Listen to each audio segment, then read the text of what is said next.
I have a friend that's doing so well right now.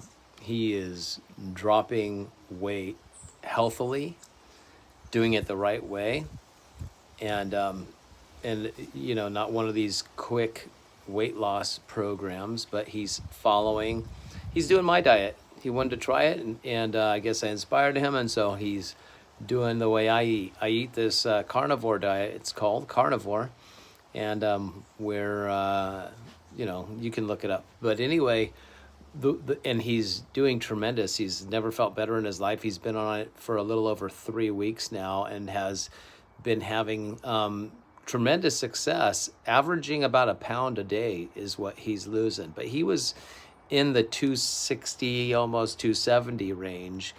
And so far he's doing really well. I'm seeing a significant change in him, and he feels good. So I'm not promoting diets or anything like that. But what I am saying is, one of his problems in the past was that he ate out of boredom. So you're watching TV. Oh, a commercial comes on. Oh, that looks good, and so you go to the fast food thing, pick up whatever that commercial was, bring it home, keep watching TV. You're eating out of boredom, right? Instead of eating when your body actually needs to be fed.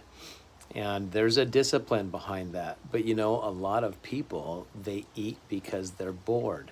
And when you're eating out of boredom, you're usually not eating stuff that is healthy for your body, right? You eat things that, chips. And you eat one chip, and that stimulates you to want to eat another one, and another one, and another one, and another one, and so on. And so people find themselves gaining unwanted pounds on their bodies, right? And then getting that weight off, oh, it seems so difficult, but the key is to not eat out of boredom.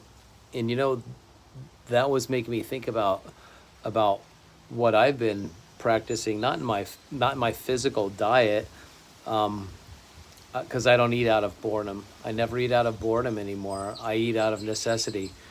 But the same thing I'm trying to do with what I feed my mind. I don't want to eat out of boredom. I don't want to feed my mind because I'm bored. Like, oh, there's not much to do today. I'm kind of bored. I wonder what's on this channel, or what whether it's TV or videos on YouTube or whatever else. What I've been trying to do is, when I do feed my mind, because everything you are putting in your mind is food, right? It is food for your mind. You're feeding your mind something. What are you feeding your mind? What kind of diet are you feeding your mind? Can you gain weight from feeding your mind? Will you gain, of course you can. You can gain, maybe it's not physical weight from it, but it's weight that loads you down. You understand? Putting unnecessary burdens on you, like fear, for instance. You're bored, you're watching stuff. After you watched it, something about whatever you watched, it made you afraid, right? Perfect love is what casts out fear. Perfect love casts out fear. I believe that every one of us, our ultimate purpose. I mean, why do people say preach the gospel? What's the reason for preaching the gospel? Get people saved. Okay, so what's the purpose for salvation?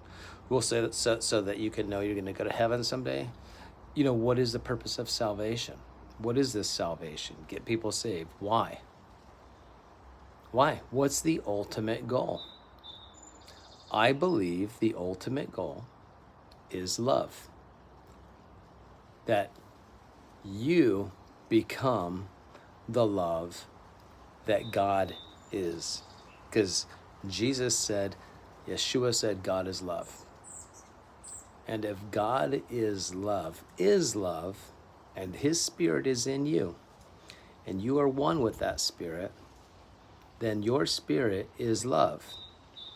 But when you feed your mind and your soul out of boredom, or even if you're feeling it's not boredom, but you're feeding your mind and your soul an improper diet for you.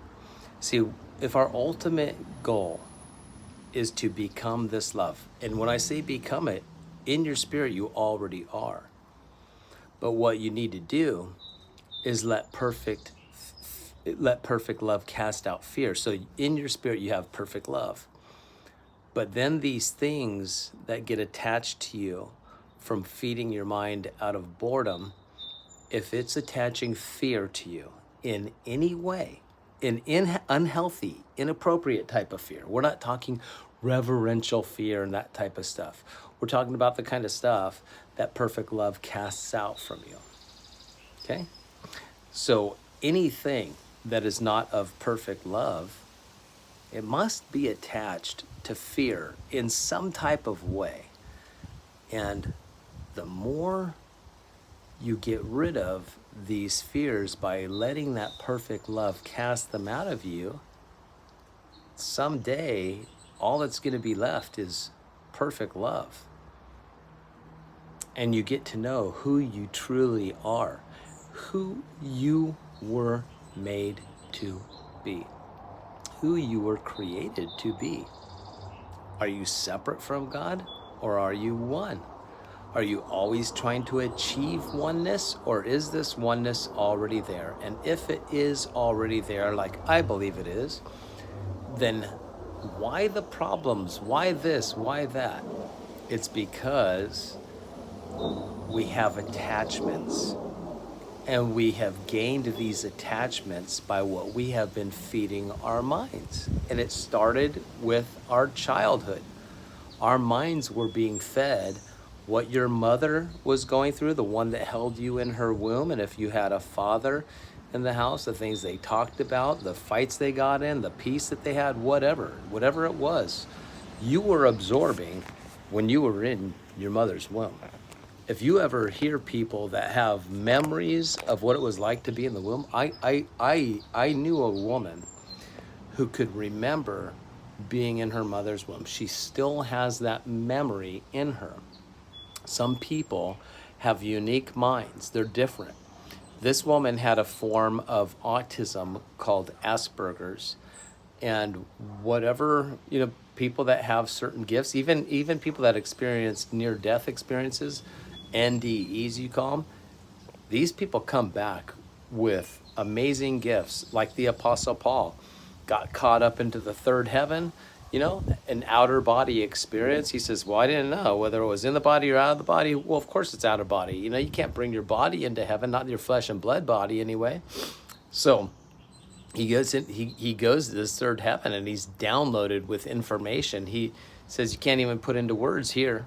Here in this realm, you can't put it into words. In that realm, he understood things, right? He absorbed stuff. And this is what happens to people that have had these NDEs, as you call them. They come back different. They come back changed. They come back downloaded, right? So, in a lot of them, what they realize is when they have these near-death experiences, they enter into this love that surpasses any kind of understanding that we have about love here.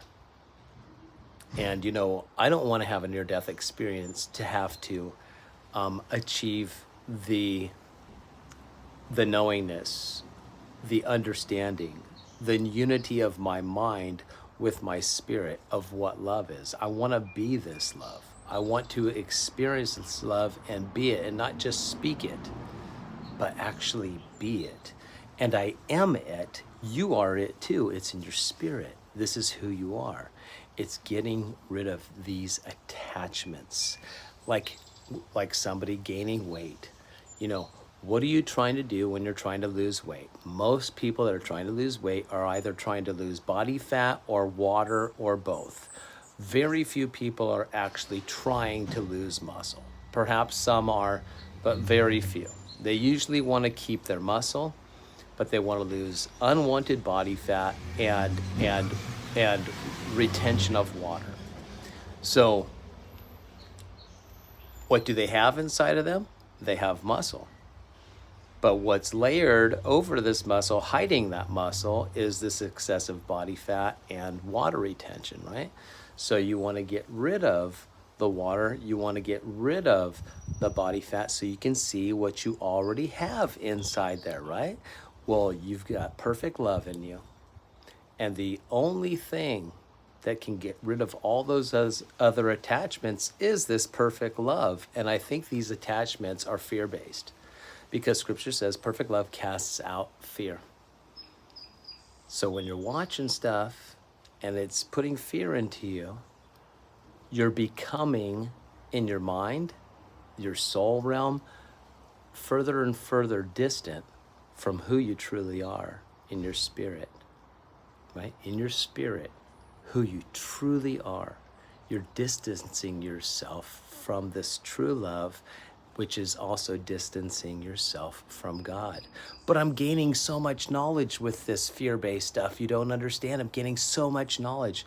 Well, listen, you can gain your knowledge. And I'm saying if it's fear-based, well, you got to not be afraid. I mean, I'm not saying hide from truth, hide from facts, hide from things, like these UFOs or Sasquatch or entities of some sort, even if they're demonic. I'm not saying go run and hide. Don't educate yourself, but you got to stay in that perfect love so that fear doesn't creep in you. And if you are feeling fear creeping in you, maybe it's time to take a break from watching these things and listening to them, because they are going through your eye and ear gate. Those are gateways. These are portals. Your eyes are portals and your ears are portals. So when you let things enter in, it is feeding you. You understand? You're feeding yourself with this information. And if it's causing you fear, then I would say stop eating it, right? And especially don't eat out of boredom. Eat when necessary, right? And I'm talking physical and spiritual. All right, guys, I got to get going. Love you. God bless you. Hope you have a great day. Talk to you all soon.